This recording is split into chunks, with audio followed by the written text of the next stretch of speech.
Halo, selamat malam parents. Apa kabarnya? Mudah-mudahan baik-baik saja. Kembali lagi ketemu dengan Bumi Nucha di sini di Instagram Live Parent Talk. Hai, sudah lama tak bertemu di Instagram Live kayaknya ya. Udah sekitar 2 mingguan lalu nih aku ngobrol-ngobrol di Instagram Live. Hehehe. Nah, di malam hari ini kita akan ngobrol-ngobrol dengan Mbak Damar dari Good Enough Parents dan juga narasumber kita berikutnya, seorang ibu dari 4 orang anak, yaitu Ratu Anandita. Nah, oke, aku mau sapa-sapa dulu. Gimana kabarnya? Lagi pada ngapain malam hari ini? Mungkin boleh tulis di kolom komen. Ada yang lagi di jalan ya, atau mungkin ada yang lagi makan malam gitu. Boleh dituliskan dong di sini gimana kabarnya. Hehehe. Oke, di malam hari ini, oh suaraku kecil banget ya. Teman-teman gimana, suaraku aman gak sih? Boleh diceki-ceki atau mungkin bisa dikasih feedback. Gimana, amankah suaraku? Coba aku sambil... Oh iya, sorry. Typo nih judulnya, melatih emosi anak. Sebentar ya, aku ganti dulu, melatih emosi anak. Sorry kebalik nih, kita tadi buru-buru. Aduh, mohon maaf ya pemirsa. Biasalah, namanya juga ibu-ibu. Anda tidak boleh emosi ya. Aduh, thank you koreksinya. Melatih emosi anak gimana caranya ya, bersama dengan Good Enough Parents dan juga Ratu Nandita. Oke, kalau gitu langsung saja kita invite narasumber kita malam hari ini.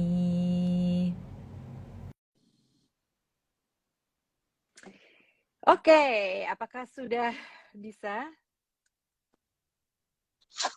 Hai, Halo, selamat selamat malam. malam, Mbak Damar. Halo, selamat malam, Ibu Hai. Dita. Hai, Nucha suaranya agak kecil sore deh. Oh iya, sorry, Nah, suaranya kecil ya. Udah, coba aku ini aja ya. ah. Oke. Halo, aman nggak Nah, suaraku? ini lebih oke. Jadi nggak pakai AirPods lebih aman ya ternyata. Lebih menggelegar, Cie.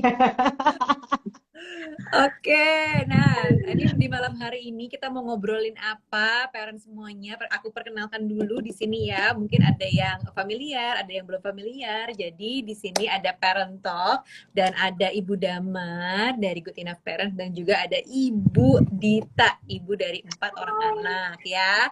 Kita mau ngebahas apa? Ini loh yang aku sudah pin di bawah nih, soal melatih emosi anak bagaimana caranya. Jadi konteksnya gini ya, parents semua teman-teman, kita tahu nih kan masa-masa anak usia dini tuh sering sekali mengeluarkan emosi yang kadang kita harus tebak-menebak.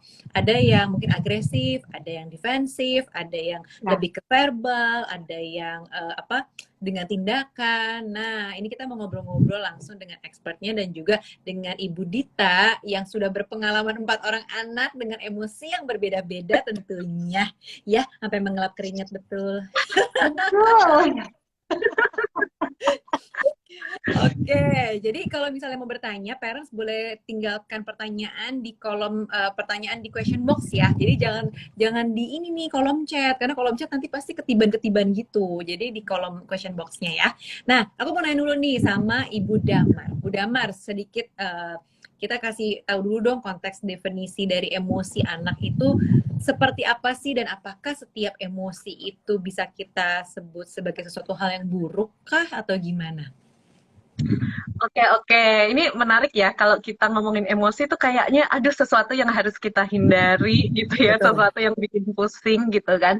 Padahal sebenarnya emosi itu adalah stage atau ini ya, stage biological gitu yang muncul karena adanya sebuah pemikiran, sebuah perasaan atau sebuah behavior atau perilaku gitu. Dan itu tidak semuanya gitu ya, itu kayak negatif terus harus kita hindari kayak gitu. Bahkan ada juga teori yang mengatakan bahwa sebenarnya emosi ini diperlukan loh oleh kita manusia untuk membantu kita memutuskan sebuah tindakan setelah itu gitu. Misalnya nih ada perasaan takut, ketakutan gitu ya atau marah atau apa gitu, itu membantu kita untuk habis ini memilih untuk bertindak apa nih gitu. Jadi misalnya nih kita kayak ini ya ketemu hal yang berbahaya, terus kita merasakan emosi-emosi seperti cemas, panik gitu ya, itu membantu kita untuk menentukan langkah selanjutnya apa nih gitu. Jadi kita nggak woles-woles aja gitu ya. Misalnya kita mau live kayak gini, aku mau live gitu ya, terus aku deg-degan, aduh nanti kalau ditanya macam-macam gitu ya,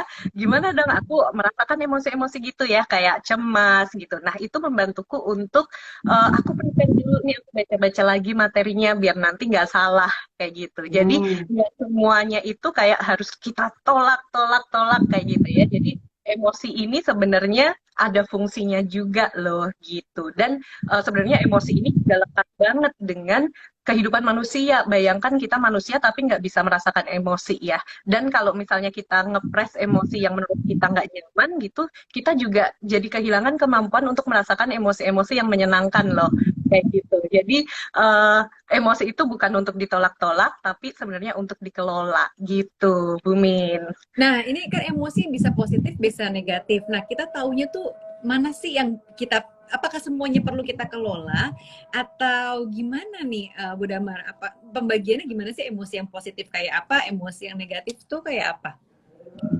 Oke, jadi ada satu teori yang sebenarnya ini ya, kita nggak bilang emosinya positif, emosinya negatif, yang negatif harus ditolak kayak gitu ya. Tapi ada satu teori yang dia itu memetakan berdasarkan level energi dan pleasure sama displeasure-nya gitu. Jadi misalnya emosi sedih ya, emosi sedih itu energinya low, terus pleasure-nya juga low gitu. Jadi energinya low, energinya rendah, dan dia juga kurang menyenangkan, kurang nyaman di kita gitu. Terus misalnya marah, marah itu dia kurang nyaman di kita, jadi pleasure-nya rendah juga, terus energinya tinggi gitu. Jadi kita meledak gitu, nggak nyaman tapi meledak. Kalau sedih nggak nyaman tapi disimpan gitu ya, atau nangis atau menyendiri kayak gitu. Nah jadi dengan memahami nih ya apa sih yang membuat kita emosi, terus reaksi-reaksi kita saat emosi itu seperti apa, kita jadi lebih mudah untuk mengelola emosi yang hadir itu. Entah itu membuat kita merasa pleasurable gitu ya, merasa senang, atau merasa unpleasurable gitu. Jadi merasa kurang nyaman dengan kehadiran emosi itu gitu. Oke, nah kalau Bu Dita sendiri gimana nih? Boleh cerita dong Bu, dengan 4 anak ya kan, cewek, cowok. Nah ini gimana nih emosinya anak-anak semua tuh gimana sih menghadapinya dan apa yang sebenarnya terjadi sehari-hari? Kamu nggak mau main ke rumah aku aja, Ca? Atau Bu Damar mungkin? Biar ibunya bisa lebih pintar lagi mengelola emosi. Gimana nih? Aduh, tapi Masya Allah seru ya kalau dibilang seru. Jadi ya pasti ibu-ibu di sini juga kayaknya setuju ya mau punya anak satu, dua, tiga, empat, lima, berapapun itu kita harus banyak belajar ya Cak ya nggak sih? Maksudnya setiap anak itu kan pasti punya emosi yang berbeda-beda kan, punya karakter yang berbeda-beda juga gitu. Jadi saya bener banget tuh kata Bu Damar tadi bagaimana sih cara kita mengelola. Karena kalau emang ditolak tuh yang ada kita juga jadi tertekan sendiri ya nggak sih? Kita jadi kayak seolah-olah em, apa ya kayak selalu berusaha pengen jadi baik tapi kan kita manusia juga pasti ada kurangnya pasti ada emosi juga anak emosi kan bukan cuma anak-anak tapi ibunya juga emosi ya bunda-bunda sekalian tapi itu tadi kalau ditanya gimana kesehariannya emang karena anakku ini usianya beda-beda. Yang pertama itu kan udah remaja SMP umurnya 13 tahun. Jadi kan pasti beda lagi ya bagaimana menghadapi lah ya hormonal masa-masa puber gitu kan. Kemudian yang kedua ini agak jauh jaraknya umurnya 4 tahun itu lagi wah luar biasa ini paling aktif emang anakku yang nomor 2 ini luar biasa lah pokoknya. Mantap lah loncat sana loncat sini udah perempuan padahal tapi memang dia aktif sekali gitu ya. Terus yang ketiga dan keempat memang usianya berdekatan. Usianya yang ketiga itu sekarang 2 tahun 3 bulan lah ya. Yang keempat yang terakhir ini baru 8 bulan. Jadi emang beda-beda banget. Ibaratnya kayak aku lagi ngobrol misalnya sama yang nomor 1 tiba-tiba terdistract gitu ya sama yang 2 atau 3 atau 4 gitu. Jadi kayak nggak selesai-selesai begitu pula kalau mau tidur gitu ya. walaupun yang besar ini sudah remaja gitu usianya, dia udah bisa tidur sendiri, udah mandiri, tapi kan kadang-kadang pengen ya, apalagi usianya jauh sama adiknya yang 2 3 4 gitu. Jadi dia suka ada keinginan juga gitu, aku mau dong ditemenin tidur gitu, karena kan ya dulu hari-hari dia sebelum ada adiknya itu kan kayak cuman sama aku doang gitu, cuman sama ayahnya doang gitu. Jadi ya bener-bener bener sih, kita harus pandai-pandai melihat karakter anak gitu kan, sehingga kita bisa mengelola emosinya juga dengan apa sesuai dengan kebutuhannya mereka gitu.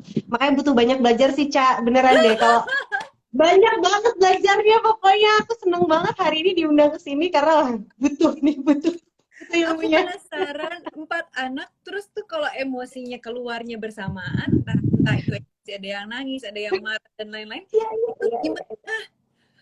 Nangis, Cak. Beneran. Serius, aku kadang ya itu tadi aku balik lagi ya.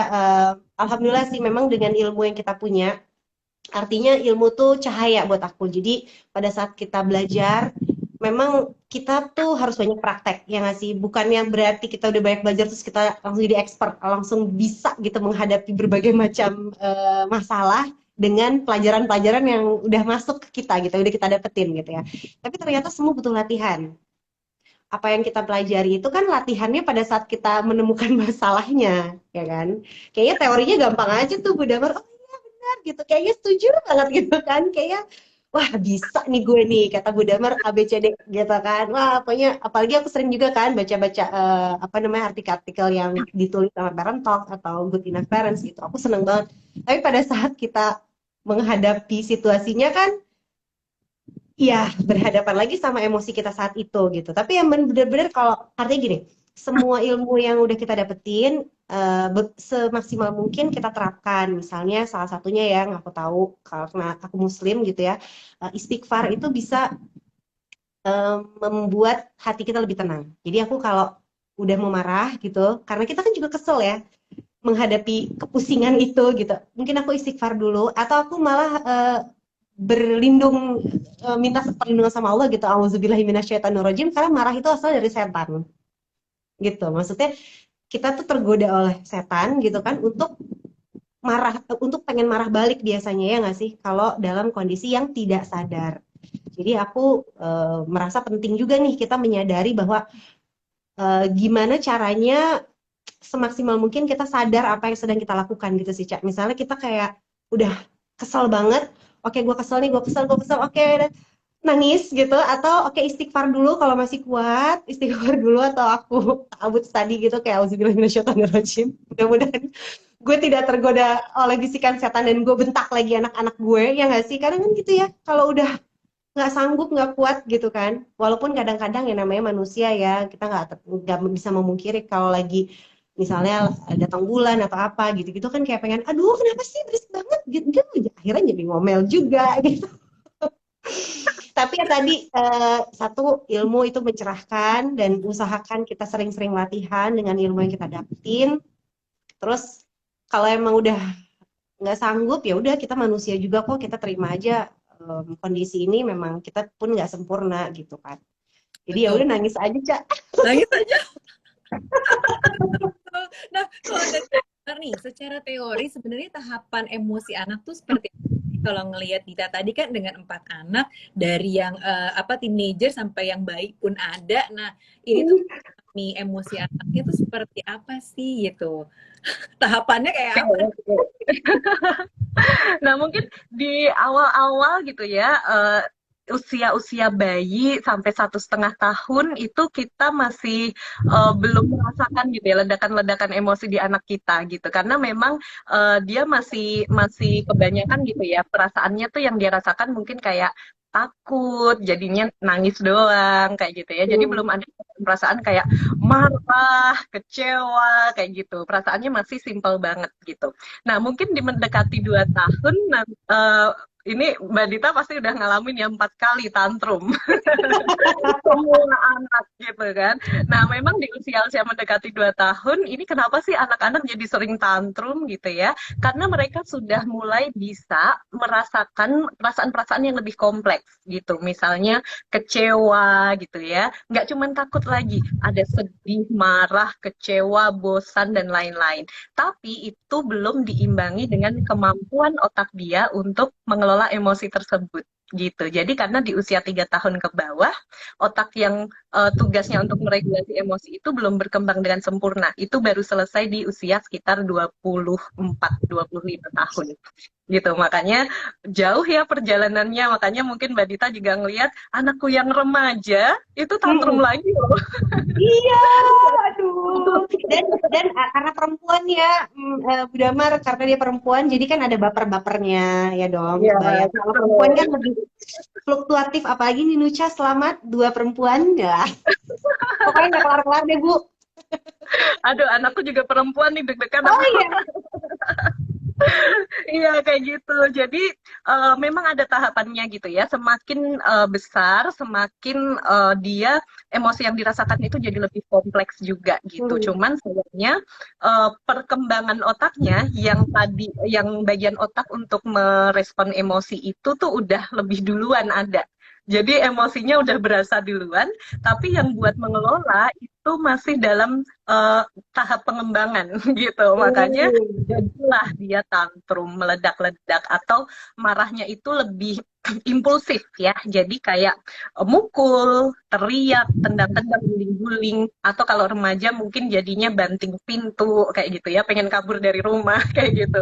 Nah, jadi kayak gitu kemampuannya yang belum belum berimbang dengan kemampuan otak untuk mengelola emosi dengan kemampuan otak untuk merasakan emosinya itu belum balance gitu. Makanya ini jembatannya di mana nih kita harus melatih anak dalam pengelolaan emosi karena sama seperti yang dibilang Mbak Dita tadi gitu ya, perlu latihan. Kita aja yang dewasa perlu latihan, apalagi anak-anak gitu. Dia kemampuan regulasi emosi ini itu nggak muncul seketika di usia tertentu. Dia harus dibangun sejak kecil gitu. Sejak anak mulai bisa merasakan emosi itu sambil kita bangun kemampuan regulasi emosi gitu.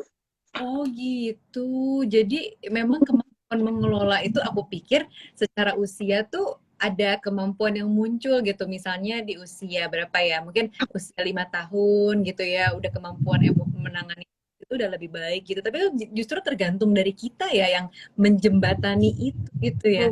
Oh, Betul, betul. mungkin nggak sih kalian ini mungkin nggak terjadi ketika misalnya orang tuanya kan nggak ngerti juga nih kalau ternyata ada tahapan ini nih seperti ini ya. Aku aja juga baru tahu nih dari Bu Damar bahwa anak itu dari kecil udah punya kemampuan emosi tapi belum tentu bisa mengelolanya gitu kan. Nah, misalnya orang tua tuh nggak berhasil untuk menjembatani emosi dia untuk mengelola nih si emosi. Jadi ketika anaknya tantrum, orang tua lebih tantrum lagi karena kan nggak ngerti cara mengelolanya, Iya. ngajarin. Terus Hmm. itu bakal apa? Efek apa yang terjadi Bu Damar? Sampai ke misalnya usia SD, usia SMP misalnya gitu. Oke, jadi kemungkinan anak ini akan tidak memiliki skillnya nih kalau dia mengalami kewalahan-kewalahan emosional gitu. Sedangkan nanti pas usianya bertambah ini kemampuan dia untuk merasakan emosi lebih kompleks lagi gitu ya. Mungkin nanti ada rasa cemburu kayak gitu. Dan itu dia clueless. Ini perasaan apa sih? Ini harus diapain sih? Kayak gitu. Nah, Hmm. contoh paling deketnya kayak gini nih. Harusnya anak usia 3 tahun, bukan harusnya ya, sewajarnya anak usia 3 tahun ke atas itu udah mulai berkurang nih sifat impulsifnya. Dorongan impulsifnya udah mulai berkurang, kemampuan otaknya udah mulai berkembang, jadi dia bisa menahan dorongan impulsif. Jadi marahnya itu nggak sambil menyakiti diri sendiri lagi, menyakiti orang lain lagi gitu. Wajarnya begitu gitu ya. Tapi kalau ini nggak dibangun sejak dini gitu ya, nanti kita bisa lihat kemungkinan mungkin anak usianya 4 tahun, 5 tahun itu masih nonjok kalau marah, masih gigit kita kalau marah kayak gitu. Jadi dia tidak punya kemampuan untuk menahan dorongan impulsifnya tadi. Tapi kalau anak-anak yang kita latih ya, misalnya di usia tantrum ini, di usia 2 tahunan, itu kita bantu latih nih kemampuan regulasi emosinya, kemampuan menahan diri gitu ya, menahan dorongan impulsif. Itu kita akan lihat di usia 4 tahun, 3 tahun ke atas, dia udah mulai bisa nih menahan dorongan untuk mukul orang dan mengalihkannya untuk meremas boneka, misalnya gitu. Atau menahan dorongan untuk nendang orang lain dan dia akan arahkan untuk stomp their feet gitu ya, apa namanya, injak-injak lantai kalau marah kayak gitu. Jadi ini sebuah skill yang perlu kita bantu bangunnya gimana gitu. Oke, menarik juga ya. Jadi kadang-kadang memang kita suka ngelihat sih, sampai yang mungkin sampai dewasa bahkan pengelolaan emosinya kita lihat kok kayak gini sih gitu. Nah, apakah mungkin dulu waktu kecilnya juga tidak terlatih dengan baik itu kali ya Bu Damar ya? Lah jadi gosipin Iya, orang. Kayak bisa gitu. jadi Artinya gitu. berarti kita balik lagi kan, kita sebagai orang tua ya, kitalah juga yang bertanggung jawab terhadap emosi-emosi anak-anak gitu kan, terhadap pertumbuhan mereka, perkembangan mereka ya nggak sih? Berarti kan dari kecil yang melatih juga orang tua ya nggak sih Bu? Artinya kita Iya harus punya betul. ilmunya, kita harus belajar, akhirnya kita bisa belajar bareng-bareng sama anak. Misalnya kita kemampuan berkomunikasi kita juga harus bagus ya nggak sih? Cara cara Betul. ngasih taunya gimana? Aku jadi pengen belajar juga. Maksudnya cara belajar bersamanya tadi gitu loh. Oke, oke. Nah, ini menariknya, regulasi emosi anak itu tidak dipelajari anak dengan sendirinya. Dia butuh kayak tandem gitu loh. Namanya adalah co-regulation atau emotional coaching. Gitu. Hmm, Kenapa? Karena kayak anak yang belajar naik sepeda deh. Dia kan nggak tiba-tiba bisa balance iya, gitu ya. Pasti ada betul. jatuhnya kayak gitu. Nah, sama waktu mengelola emosi itu juga tapi anak nggak bisa kita langsung lepas. Dia butuh contoh gitu. Oh, kalau Hmm, marah itu caranya gini, bayangkan kalau anak kita tantrum gitu ya, terus kita makin marahin dia gitu ya, atau cubit hmm, dia kayak gitu. Nah, itu yang diserap oleh anak. Oh, berarti kalau marah tuh gitu.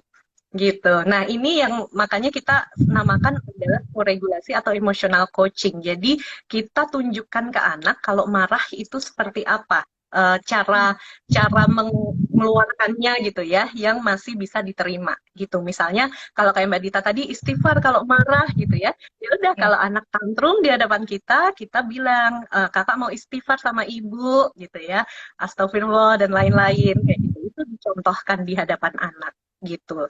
Dan hmm. kerennya anak-anak ini tuh di otaknya dipenuhi dengan yang namanya mirror neurons. Jadi dia itu tipe apa sel apa syaraf-syaraf otak yang memimik gitu ya, yang mengikuti apa yang dia lihat gitu. Dan ada sebuah riset mengatakan bahwa mirror neurons ini bukan cuman bekerja pada gerakan. Jadi misalnya kita gerak tangan kanan ke atas, nanti anak juga ngikut gitu ya. Nah ternyata ini bekerja juga pada emosi. Jadi bagian otak yang biasanya nyala saat kita bahagia, itu bisa menyala juga saat kita melihat orang lain bahagia gitu. Jadi, gara-gara mirror neurons ini, anak-anak itu bukan hanya melihat, bukan hanya meniru apa yang dia lihat, tapi merasakan apa yang dia lihat.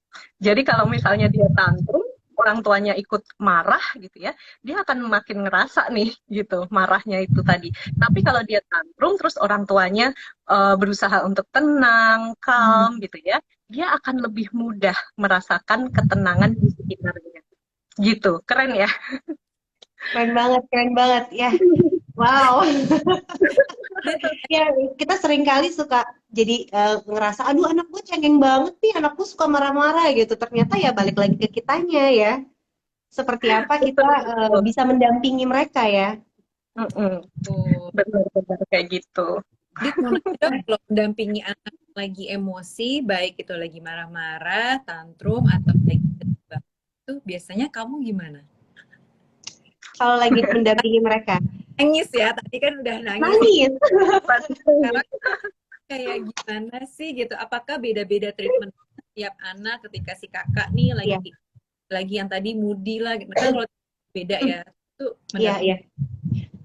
Memang alhamdulillah juga sih aku sama suami kan kita ya namanya menikah ya menurut kami gitu ya, kita tuh dari sebelum menikah emang harus mencari partner in life gitu ya. Maksudnya bukan sekedar ya suami istri tuh bukan sekedar bagaimana seorang istri kewajibannya apa, haknya apa, dan nggak cuma sebatas itu sih, tapi bisa banget gitu dari awal menikah kita baiknya punya punya visi misi sehingga kalau misalnya kita udah kompak gitu ya ibaratnya sama suami gitu kan, jadi lebih enak kan. Visi misi kita dalam berkeluarga apa sih? Kita tuh mau membangun anak-anak itu menjadi anak-anak yang seperti apa. Nah, itu kan komunikasi-komunikasi itu menurut aku penting banget ya, karena kan kewarasan si ibu ini menurut aku itu ada banget banyak bahkan peran suami atau ayah untuk istri dan anak-anaknya ya nggak sih kayaknya kalau aku lagi nggak sanggup banget jadi kita biasanya misalnya aku udah soalnya gini anak-anakku emang lebih nurut sama ayahnya ya nggak sih ada yang kayak gitu nggak sih.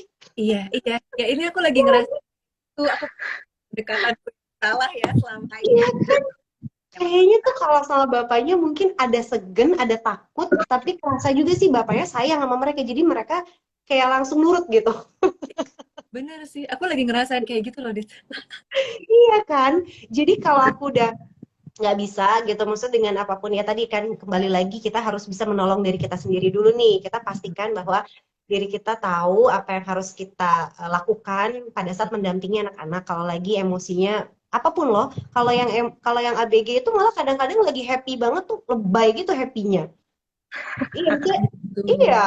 Kayak aku seneng banget kayak kemarin misalnya contoh aja ya pada saat pandemi kan online terus begitu ketemu sama teman-temannya kan senang sekali tuh. Nah itu tuh menceritainnya tuh udah nggak tahu deh pagi siang sore malam kayak diulang diceritain lagi terus ekspresif banget emang anakku yang pertama tuh yang tuh tau gak sih semua diceritain. Nah itu kan kita juga kayak harus bisa empati dengan apa yang dia rasain dong, ya kan? Kayak kehebohannya dia tuh kita harus bisa catch up aja gitu menurut aku gitu ya.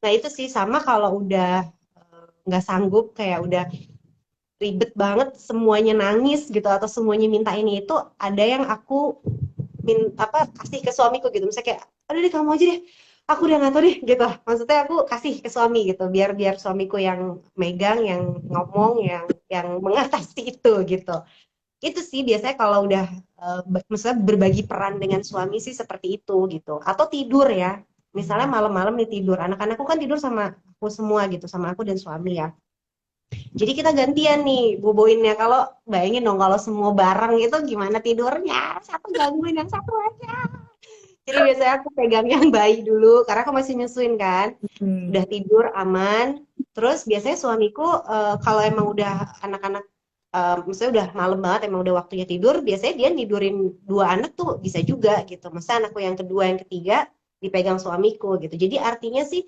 eh, pola komunikasi ini juga penting sih antara suami dan istri gitu sehingga semuanya bisa terkelola dengan baik ya karena ya namanya kita berkeluarga kan kerja sama juga ya Cak. Betul, Gitu betul. sih. Betul. Nah, balik lagi ke sedikit ke Mbak Damar nih. Kalau misalnya lagi apa lagi emosi tadi gitu ya, kadang-kadang kita juga terpancing emosinya. Mungkin ketika mereka tadi kita ABG lagi happy-happynya, kita kan juga berhappyan dia menunjukkan kita excited juga gitu. Iya, iya, oh ya, oh gitu.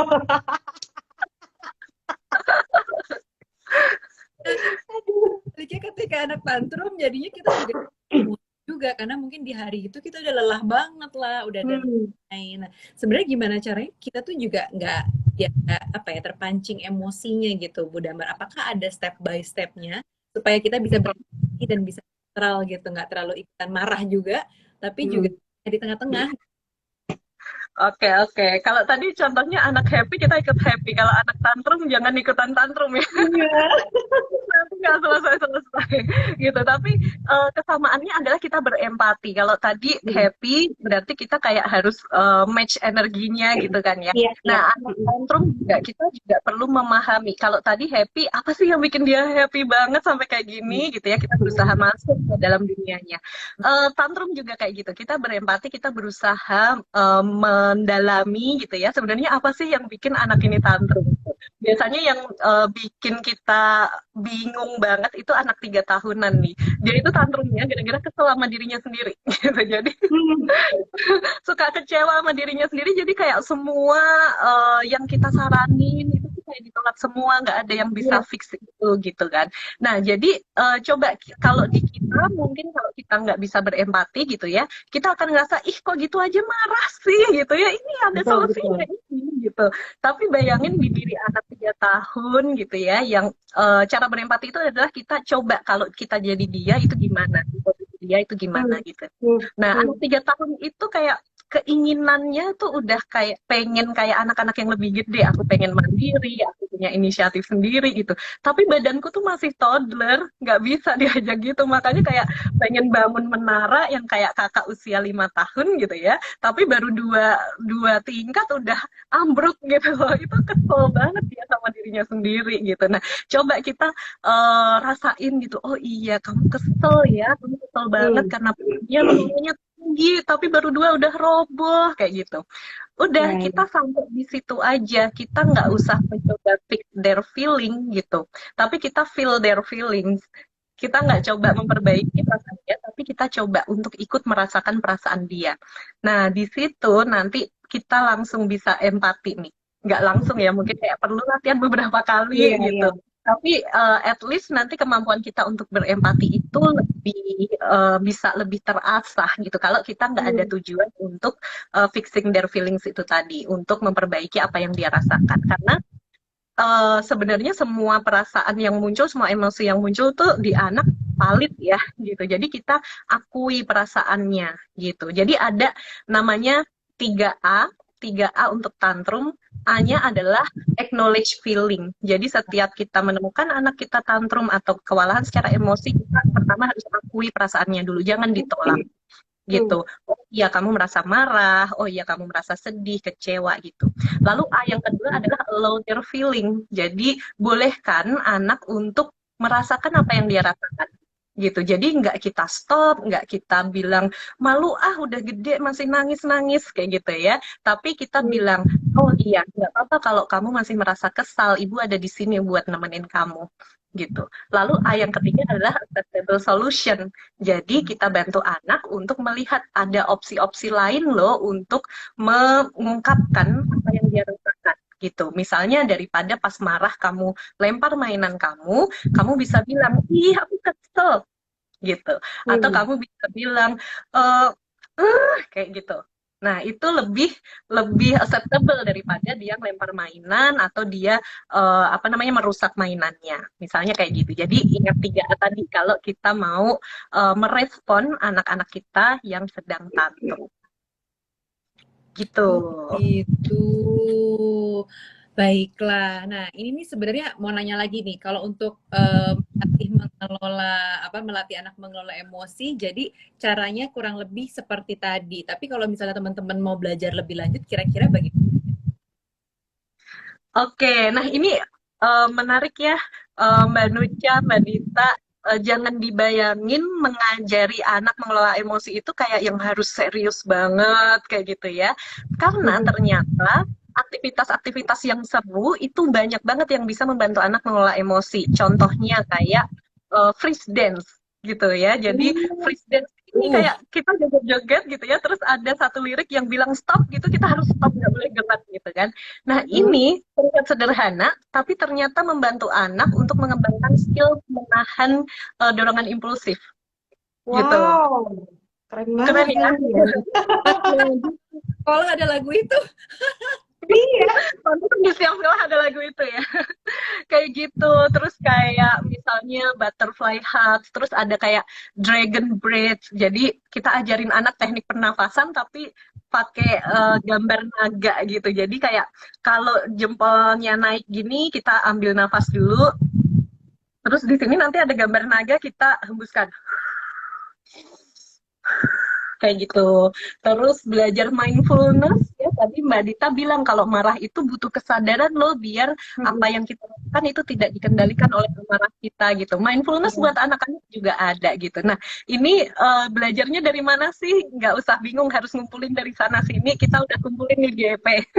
GP udah bantu kumpulin. Kita ada kelas namanya MAME gitu ya, melatih anak mengelola emosi. Di situ ada teorinya, terus ada 20 lebih aktivitas yang menarik untuk melatih anak mengelola emosi. Kita sediakan juga printable biar kalau habis kelas langsung dipraktekin sama anak-anak, itu bisa. Terus ada juga forum diskusi. Ternyata pas habis belajar kok ada yang bingung ya pas prakteknya, itu bisa tanya sama aku sama Mbak Prita sebagai fasilitator. Terus ada apa lagi ya? Aduh banyak banget. Ada kuisnya, ada workbooknya, gitu, ada komunitas untuk saling berbagi kayak gitu. Jadi silahkan teman-teman kalau merasa gitu, oh anakku butuh banget nih dilatih sejak sekarang gitu ya, langsung aja ke goodenoughparents.id, pilih kelas yang judulnya melatih anak mengelola emosi gitu. Bu, ini pasti ditanya pemirsa nih. Harganya 250.000, itu dapatnya banyak sesi ya. Tadi aku udah sebutin ada macam-macam banget isinya, dan kerennya adalah kelas ini bisa diakses kapan aja gitu. Jadi misalnya anak kita baru tidur jam 9 gitu ya, jam 9 mana ada yang buka kelas gitu kan. Nah, GEP buka gitu. Jadi bisa diakses kapan aja. Jadi misalnya pas subuh lah belajar, tengah malam belajar, bisa gitu. Aksesnya selama 8 minggu, Mbak Nucha, Mbak Dita. Jadi kalau misalnya nih aku nyicil sehari cuman bisa belajar 30 menit, nggak apa-apa, masih bisa itu kekejar selama 8 minggu gitu. Kalau nggak salah hari ini aku mau bagi-bagi voucher juga, nanti kalau ada parents di sini yang mau beli, tungguin sampai akhir ya. Asik. Oke, kalau gitu kita beralih dulu ke sesi Q&A nih, karena udah banyak sekali yang tanya. Nah, ini ada yang nanya hampir serupa dengan Dita ya. Gimana cara mengatasi anak kalau minta sesuatu harus saat itu juga diturutin? Kebetulan anak saya juga 4 dan tiap anak emang beda-beda. Nah, gimana tuh ya? Gimana cara mengatasi anak yang kalau minta sesuatu harus saat itu juga? Anaknya 8. Nah, kebayang nggak tuh kalau anaknya 8, anaknya 4. Kalau 8, Bu. Jadi doa loh Bu Nucha ya, Mbak Celi ini didoain sama Bu Nucha biar 8. Maaf, anaknya 4. Anaknya 4. Oke. Ini siapa dulu nih yang jawab? Terah bebas. Ya Ibu Damar lah. Aku mau ikutan dengerin juga ya Bu Nucha. Kebetulan anaknya juga 4. Aku belum berpengalaman sampai 4. Oke, aku coba jawab dulu ya. Nanti kalau Mbak Dita ada tambahan silahkan. Jadi wajar kalau anak-anak itu masih kayak maunya apa harus diturutin sekarang gitu. Ada yang namanya development of the will. Jadi itu kemampuan untuk menahan hasrat. Itu biasanya belum mulai dikembangkan sebelum usia 4 tahun.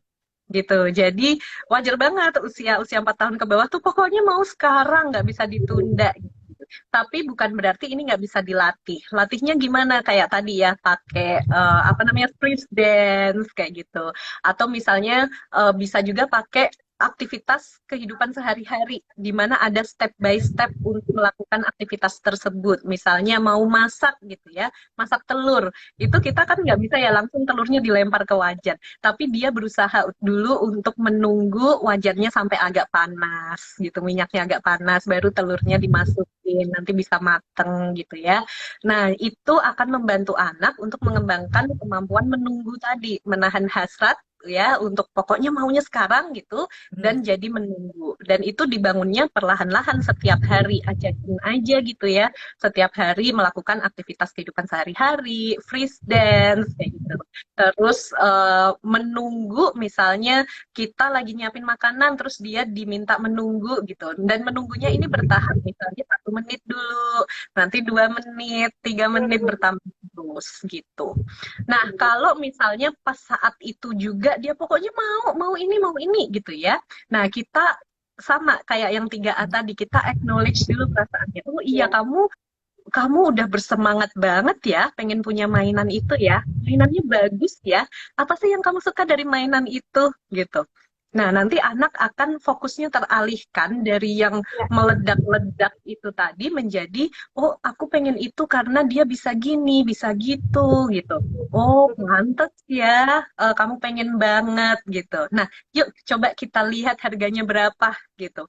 Wah, harganya ternyata 500.000 gitu ya, mahal juga ya. Kira-kira kita butuh berapa hari ya buat ngumpulin uang segitu? Gitu. Nah, nanti kita bilang, yuk coba ini kita foto dulu, lalu kita pulang, kumpulin uang, nabung. Nanti setelah selesai, ibu masih punya fotonya, jadi kita bisa beli yang benar-benar kamu mau ini. Gitu. Jadi negosiasi itu dilakukan setelah kita meng-acknowledge atau mengakui perasaannya. Itu akan lebih mudah daripada kita langsung buru-buru negosiasi tanpa mengakui dulu perasaannya. Iya, iya. Gitu. Iya, Bang. Iya. Aku juga gitu sih biasanya. Artinya, tapi dari awal niatnya tuh seperti kayak gimana caranya untuk mengalihkan perhatian dia dulu gitu. Boleh nggak sih kayak gitu? Jadi udah, aduh ini udah ngamuk nih bentar lagi, udah gitu-gitu kan. Ya biasanya aku ajak ngomong, akhirnya kan karena kita ngomong terus juga mungkin ya, akhirnya dia merhatiin atau jadi terpana gitu terhadap kata-kata kita. Aduh, tapi tantangan berikutnya biasanya kita kadang-kadang suka ini ya Bu, apa sih kayak biar cepet gitu loh, suka ngerasa ya udah nanti kita gini-gini, tapi akhirnya nggak kita tepati janjinya. Aku pernah juga kayak gitu lupa gitu, karena kita pernah ngomong itu ya nggak kayak tadi tuh, oke 500.000, tapi Hmm. lupa gitu kan, nggak ditepati. Nah itu juga sebenarnya nggak baik ya kalau misalnya sampai terjadi hal tersebut gimana tuh? Betul, betul. Nah, kalau misalnya kayak gitu, makanya tadi biasanya aku saranin itu kita selalu punya sesuatu yang konkret gitu. Entah itu Hmm. kita foto atau kita gambar gitu ya, Oh, untuk iya, iya. untuk membuat kita dan anak itu sama-sama memahami kesepakatannya gitu. Oke. Jadi Ya, ya, ya. bukan cuman ngingetin kita biar nantinya Mm-mm. apa beneran menepati janji gitu ya, tapi ini Mm-mm. juga membantu anak untuk memahami kesepakatan ini dengan lebih konkret gitu. Karena Ya. kadang-kadang anak itu kalau kita nggak jelaskan secara konkret ya, kita jelasin sekarang by verbal gitu, ngomong ke dia, dia oke, tapi nanti sampai rumah bisa beda lagi kayak gitu. Bener, bener, Makanya bener. kita perlu kontrak ya, Yes, kontrak yes, dengan anak. Tapi iya bener. kontraknya ini tuh kayak biasanya kalau aku sama anakku tuh gambar, kontraknya bentuk gambar gitu. Tapi kalau dia nanti lupa, aku tinggal tunjukin lagi gitu. Itu kesepakatan kita Betul, gitu. betul. Ya, ya. Oke, baiklah. Nah, ini ada pertanyaan selanjutnya nih. Apakah membiarkan emosi adalah hal yang tepat? Membiarkan dia sampai tenang baru kita tanya. Nah, kalau kayak gini gimana?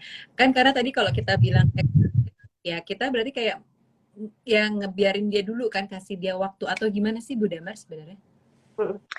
Oke, kalau dilihat dari cara kerja otak anak ketika memproses emosi gitu ya, memang eh, kalau kita langsung ajak ngomong pas emosi itu mental semua gitu. Betul. Kenapa? Karena bagian otak yang harusnya bertugas untuk memproses bahasa, memproses pemikiran logis, memilih sesuatu itu lagi turn off, lagi dimatikan sama bagian amigdala. Jadi yang dinyalakan adalah bagian otak belakang yang tugasnya itu merespon emosi dengan fight, flight, atau freeze. Jadi melawan, kabur, atau freeze, nggak bisa mikir, nggak bisa ngapa-ngapain gitu. Makanya sebenarnya sudah cukup tepat nih tadi kalau anak lagi emosi, jangan ditanya macam-macam dulu, jangan disaranin macam-macam dulu. Tunggu anak agak tenang, baru deh kita bisa masuk gitu.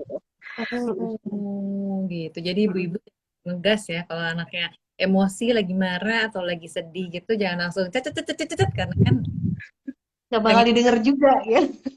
Lagi bener mental semua. Iya kan? Iya, iya, iya. Ada tambah berisik, anaknya berisik, emaknya berisik juga gitu kayak.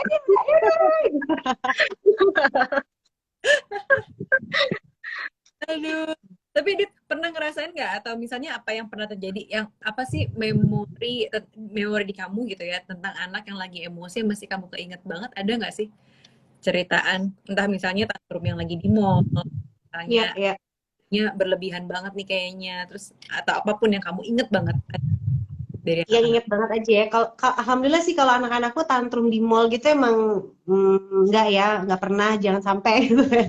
Maksudnya kayaknya seingat aku sih nggak pernah sampai seperti itu.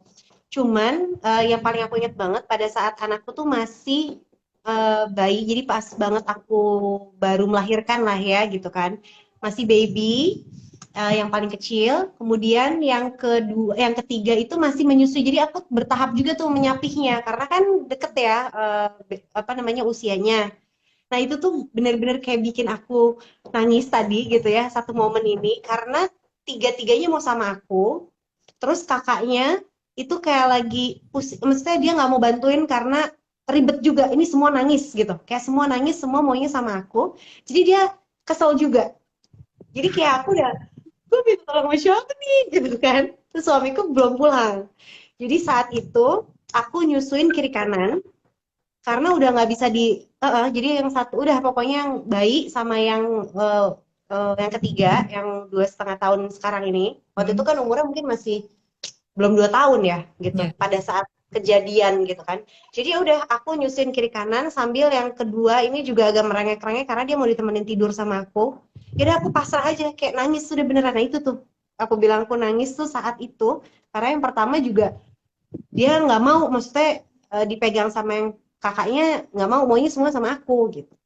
Itu sih, jadi aku menyusui kiri kanan dengan kerewelan masing-masing gitu kan. Ya udah itu sih yang kayak gitu. Terus masih aku kan waktu itu juga baru masih nifas lagi kan, jadi ya Aduh, pokoknya dengan iya masih nifas juga waktu itu, jadi dengan kondisi aku pun harus menolong diriku sendiri gitu ya dengan apa tuh, eh, ya apa ya, ini aku punya emosi juga gitu kan, tapi akhirnya aku udah nggak tahu lagi harus ngapain, makanya aku nangis dan aku bilang itu kalau udah sampai udah gue nggak tahu lagi mau ngapain.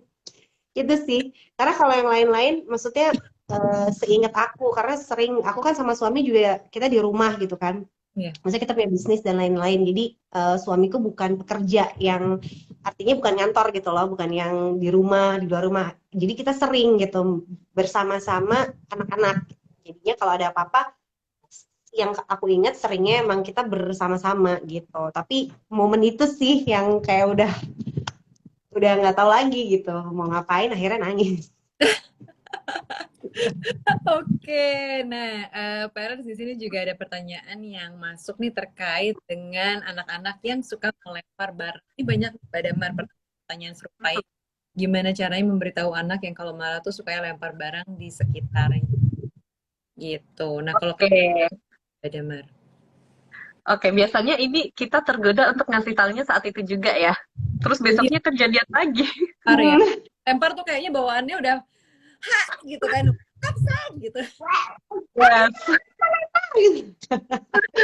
Terus biasanya keluhannya adalah udah sering dikasih tahu, tiap kali dia marah ngelempar tuh langsung dikasih tahu, tapi kenapa Iya. gitu lagi ya Bu gitu. Nah, ini rahasianya adalah di waktu kita ngasih taunya yang kurang tepat gitu. Jadi usahakan waktu kita mengajarkan anak cara-cara gitu ya, atau acceptable solution tadi gitu, value-value yang ingin kita sampaikan ke dia itu jangan pas dia emosi gitu, karena bagian otaknya yang memproses itu terus menyimpan itu sebagai memori lagi nggak ada gitu, lagi konslet. Jadi mau kita kasih tahu 100 kali, setiap kali 100 kali dia ngelempar, ya akan terulang lagi karena itu nggak nyantol ke memorinya.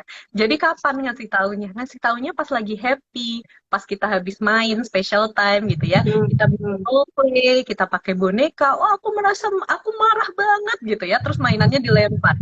Terus yang satu kasih tahu, wah, kamu ngerasa marah banget ya. Kalau marah, kamu bisa bilang gini. Jadi mainannya tidak dilempar karena nanti rusak kayak gitu. Nah, kalau itu diberikan waktu anak lagi happy, waktu anak lagi seneng gitu ya, itu akan lebih mudah diserap dan disimpan di dalam memori anak gitu. Jadi nantinya anak-anak tuh jadi lebih mudah mengingat waktu kejadiannya gitu. Oh gitu, oke. Dicari waktu yang pas ya ibu-ibu. Apapun kayaknya ya emosi anak yang keluar, dikasihnya jangan jangan jangan dikasih tahu pada saat itu. kejadian tapi kasih waktu gitu, dan memang biasanya lebih ampuh juga kayak menuju jam tidur gitu kali ya, malam ya. Yes, yes. Lagi calm gitu ya. Ya, ya, ya. Gitu. Jadi, Hmm. dari itu mungkin setiap hari ya kayak kita bahas ada hal-hal tertentu, jadi dia agak nempel, atau mungkin buku Hmm. cerita soal Yes. emosi, apalagi sekarang kayaknya banyak buku cerita soal emosi anak gitu ya, jadi Iya, dikasih iya. bumbu-bumbu cerita soal lempar melempar harus seperti apa gitu. Hmm. Itu kayak ngaruh tuh. Iya, Apa dengan cerita buku biasanya ingat kalau anak-anakku ya sih diceritain apa terus dia apalagi yang kedua dia suka kayak nyeritain lagi gitu ke adiknya. iya benar, Laga-laga nyeritain. Nah, benar, justru benar. kalau anak udah mulai ceritain ke orang lain gitu ya, itu udah lekat banget loh gitu. Dia udah paham Hmm. banget, udah lekat banget. Dia bahkan bisa apa ya, menularkan pemahaman itu ke orang lain gitu ya. Nah, itu salah satu Hmm. tanda bahwa dia udah mulai mengadaptasi value yang sudah kita ajarkan gitu. Oh gitu.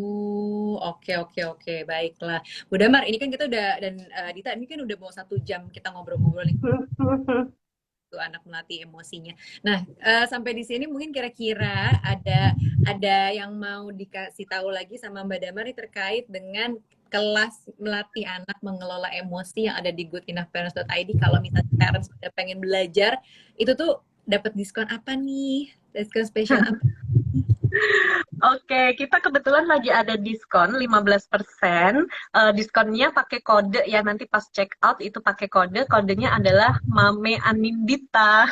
Pinjam namanya Mbak Dita. Iya, Mame Mame Anandita. Anindita. Ya, tadi Mbak Dita juga udah post ya di Iya, feednya Mbak nanti Dita aku lagi. posting lagi ya. Yes, biar banyak yang dapat diskon nih. Jadi pakai diskon Mami Anindita, diskonnya 15% dan hanya berlaku hingga tanggal 17 gitu, 17 Juli gitu. Jadi buruan langsung di check out aja gitu ya. Ini menurutku investasi yang oke banget sih, 250.000 dapatnya banyak sekali informasi, banyak sekali teknik gitu ya. Dan kepakainya jangka panjang, maksudnya karena kita membantu anak membangun skill. Skill Iya. ini dibutuhkan anak sampai dia dewasa gitu. Bahkan kemampuan dia untuk membantu anaknya dia nanti meregulasi emosi itu kita yang bantu juga gitu. Iya. Jadi kita kayak ngebantuin cucu kita juga nanti gitu. Jadi silahkan Betul. teman-teman yang merasa butuh bantuan, gimana sih caranya ngajarin anakku gitu ya. Bisa semuanya diakses di kelas. Oke, jadi jangan lupa ya parents, coba lihat dulu ke Instagram feed-nya Ibu Dita, terus dilihat biar salah gitu ya, masukin promo code-nya. Di sini ada yang nulis juga Hmm. sih, Mami Anindita gitu. Mungkin takut typo kali ya. Tapi Anandita. iya, nah ini bisa lihat lagi pokoknya di Hmm. Instagramnya Dita ya, tinggal Iya, dilihat iya. apa ada. Jadi tinggal dimasukin aja di websitenya goodenoughparents.id. Nah, terakhir kita ada pesan buat kita semua sebagai ibu senior dengan 4 supaya kita Senior Yang kita. pasti aku butuh doa ya bunda-bunda sekalian. Pokoknya parents di sini jangan pernah lelah buat belajar karena ilmu itu balik lagi aku tuh selalu bilang itu di mana-mana ilmu tuh cahaya. Jadi kayak kita tuh tercerahkan aja gitu ya dengan sesuatu yang baru. Walaupun udah tahu aja kita perlu ngulang-ngulang loh. Soalnya kadang-kadang kita lupa ya. Terus ilmu yang aku dapetin di anakku yang pertama itu beda loh sama anakku yang keempat, ketiga, kedua gitu. Dan setiap karakter apa anak kan punya karakter yang berbeda-beda, ya kan? Jadi ya udah kita tuh harus selalu merasa butuh gitu ya sama sama ilmu tadi. Makanya bagus sekali tadi kelas yang akan dibikin sama Good Enough Parents ini sama Bu Damar ikutan pokoknya jangan sampai enggak dan harus banyak-banyak doa biar dikasih kesabaran karena kita perlu banyak latihan. Itu aja sih, karena kita nggak ada yang sempurna, Cak. Jadi betul, harus ya, betul Judit. itu aja sih. Belajar, latihan lagi, ya begitu terus aja. Belajar, berdoa, berlatih gitu aja terus. Yes. Oke, kalau dari Bu Damar gimana Bu Damar? Silahkan. Oke, kalau dari aku ini emosi itu sesuatu yang apa ya? Dia itu hadir ke hidup kita, ke hidup anak kita itu bukan tanpa tujuan gitu. Kayak semua yang diberikan Tuhan di hidup kita tuh pasti ada tujuannya. Begitu juga dengan emosi. Jadi kalau kita ngelihat diri kita emosi, anak kita emosi itu jangan ditolak. tapi Hmm. dikelola dengan baik gitu. Nah, makanya kita perlu belajar untuk mengelolanya. Benar kata Mbak Dita tadi, yang belajar aja itu kadang masih mikir, apalagi kalau kita nggak punya ilmunya gitu ya. Iya, iya. Nanti jadi sembarangan banget gitu kan, Hmm. dan itu efeknya luar biasa gitu, karena akan nyangkut juga ke kesehatan mental anak, kesehatan mental kita gitu ya kalau kita tidak kelola dengan baik. Jadi silakan teman-teman di sini belajar. Belajar itu bukan buat kita bisa sempurna gitu ya Hmm. nantinya kayak kata Mbak Dita tadi, tapi belajar itu biar kita sadar gitu, secara sadar menghadapi situasi meskipun sedang diterjang emosi gitu. Betul. Semoga nanti kelasnya bisa bermanfaat. Betul. Jadi yang pasti menjadi orang tua itu memang tidak ada manual booknya, tapi kita perlu mencari ilmunya ya. Kayak kalau kata Dita tadi, adalah ilmu adalah cahaya. Bagaimanapun kita perlu mencari cahaya itu gitu. Kita selalu pengen usahakan untuk mencari cahaya tersebut gitu. Apalagi yang jadi Betul. namanya tua kan seumur hidup ya. Jadi pasti Iya, kepake ilmunya. iya. Tuh. Apalagi Kayak kalau membangun generasi gitu loh, bayangan aku ya nggak sih? Kita kan bertanggung jawab terus juga. Kita suka berdoa kan kayak pengen apa tuh? Kaya 7 turunan gitu. Artinya ya anak-anaknya anak-anak kita itu kan siapa tahu ada andil kita juga gitu kan di dalam mendidik itu semua kan bagus banget jadinya. betul gitu ya parents semuanya. Jadi jangan lupa juga untuk di sini aku tuliskan di pin ya, mampir ke goodenoughparents.id. Jadi lihat juga kelas-kelas lainnya yang mungkin kita lagi butuhkan saat ini atau akan kita butuhkan dalam waktu dekat gitu kan. Oke, kalau gitu terima kasih banyak kita, terima kasih banyak Bu Damar untuk ngobrol-ngobrol malam hari ini. Mudah-mudahan parents semua juga tercerahkan dan juga tadi mendapat cahaya dari obrolan malam hari ini. Terima kasih banyak Iya. semua. Selamat Terima malam. kasih malam semuanya. Thank you, Ca. Thank you, Thank Budamar. Bye you. Makasih semuanya. Dita, Bu Min. Bye. Ya.